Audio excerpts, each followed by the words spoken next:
Hey, what's up? It's Ms. D, and this is your first video lecture on Mesopotamia, the first of the River Valley civilizations that we're going to take a look at.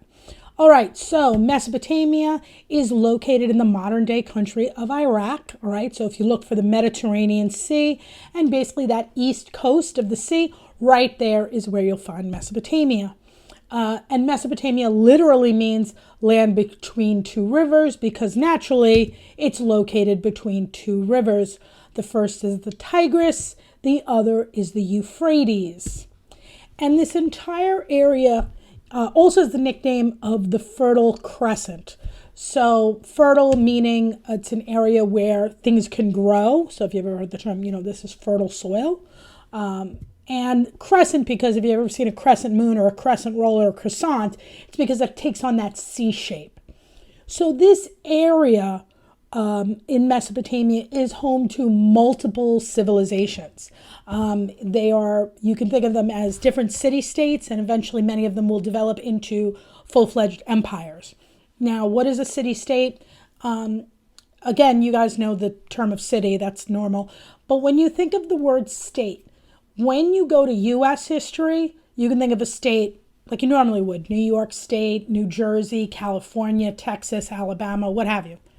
But for purposes of global history, when you hear the word state, think country. So if somebody's, in the State Department, it's not because they're looking at individual states within the U.S., it's that they're looking at the whole country. If somebody is the head of state, that means they are the leader of their country. So for purposes of global state, think of country. So a city-state is this small area that you might think of as a city, but it almost acts, in some ways, it acts as if it's its own separate country. So what happens is all these city-states are considered it's one of these Mesopotamian civilizations. There's a lot of cultural fusion. There's a lot of connection between them. However, each city is run independently, so it has its own government, and very often these city-states would go to war with each other. And that's something we're going to take a look at later. So you can see the Sumerians are conquered by the Akkadians, and then the Sumerians come back, and later the Babylonians take over, and all of these city-states go to war with each other. All right, the other thing you should know about Mesopotamia is it's sometimes referred to as the cradle of civilization, because the idea is this is the first civilization in the history of the world. And for those of you who are Christian or familiar with the stories of creation myths of Christianity or Islam or any of those, you may have heard the term the Garden of Eden. So for a long time, people who, very fundamentalist Christians would sometimes call and argue that Mesopotamia was in fact this Garden of Eden, and they tried to argue that these places were the same, that the one mentioned in the Bible is the real life Mesopotamia. Just to let you know, this is going to start getting tricky because there's some people who are starting to argue that the cradle of civilization is not in fact Mesopotamia, that there are some people arguing that it was in fact found in India, that the Indus River Valley civilization is actually older than Mesopotamia. So naturally, if that happens, that's going to throw this whole idea and going to cause some ripples. However, most of the loudest voices saying that the Indus River Valley civilization is older than first suspected are, wait for it, from India.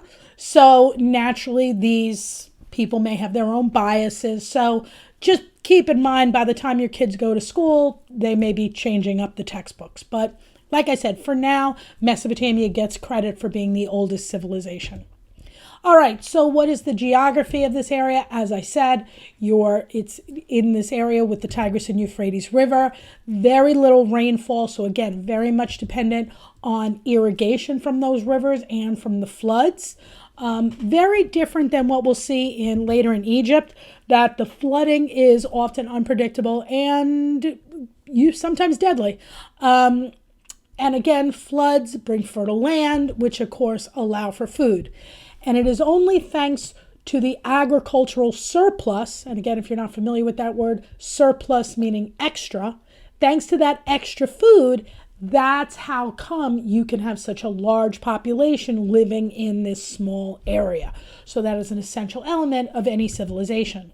And naturally, like all the river valley civilizations, all the civilizations we're going to take a look at, one of the most important elements is to develop irrigation. You need to move the water from where it is. You've got to get it into those fields to create that agricultural surplus to support a large population. So what does that look like? Canals, dams, reservoirs, aqueducts. Aqueducts usually bring in drinking water. Okay, so moving on. One of the oldest cities of Mesopotamia is credited as the city of Sumer. You may hear the term Sumerians. That's one of the city-states in Mesopotamia. So it's credited as being one of the earliest or the earliest cities. So it's estimated at 5000 BCE. Obviously, when you're going back that far, you're not going to have exact dates. There are other early Sumerian cities like Uruk, Urdu. There's other names, but if you hear a reference to Sumer or the Sumerians, that's one of these. That's a very early Mesopotamian civilization. It's known for ziggurats, so these temples. They are pyramid shaped, but they're kind of those stepped pyramids. So similar but different from the Egyptian style. The Sumerians are credited with developing the first wheeled vehicles and using chariots. They also developed a mathematical system, but the base was 60. So when you think of our number system, the one we use today, we have a base of 10. So 1, 2, 3, 4, 5, 6, 7, 8, 9, 10, 11, 12, 13, 14, 15, yeah, and so on and so on. So now we use a base of 10, but their math system had a base of 60. And the religions of ancient Mesopotamia, like the vast majority of the ancient civilizations, was polytheistic, meaning multiple gods. So the idea is that the gods were not all powerful. They were not all knowing. They had a particular specialty, whether it was the fields or the flooding or death or something like that. So, the work of the gods was divided up. All right. So again, you should know that term, polytheistic, meaning you worship many gods. The exception, however, was the Hebrews. The Hebrews are one of the city-states. They form the city-state in Mesopotamia. They are credited as the first to adopt monotheism, meaning one all-powerful God. And it starts with Abraham, if anybody's familiar with the story. He's visited by God and told that he's going to create a covenant with God, but first he has to kill his son Isaac. And he's ready to do it, and at the last second, an angel stops him. But this is what creates the covenant. So if you are Christian or Muslim, your religious tradition is also traced back to Abraham. Sumerians also developed the first writing system known as cuneiform. And the first book, Epic of Gilgamesh, which is an epic poem, was written in cuneiform. And we also have the city-state of Babylon. So again, like I said, these are all Mesopotamian civilizations. And so there's a lot of cultural diffusion among these Mesopotamian city-states. So the Babylonians adopt the Sumerian writing system, and they use cuneiform to develop the Code of Hammurabi, which is the first written legal code. It's created by, what a surprise, King Hammurabi. And it's, at this time, Babylon is very, very powerful. It's developed an empire. It's conquered all the Mesopotamian city-states. It is very harsh code. So this is, if you've ever heard the term eye for an eye, tooth for a tooth, that comes from the Code of Hammurabi. So the idea is if I'm a noble and I punch you in the eye and I blind you, the penalty for that is for you to be able to blind me.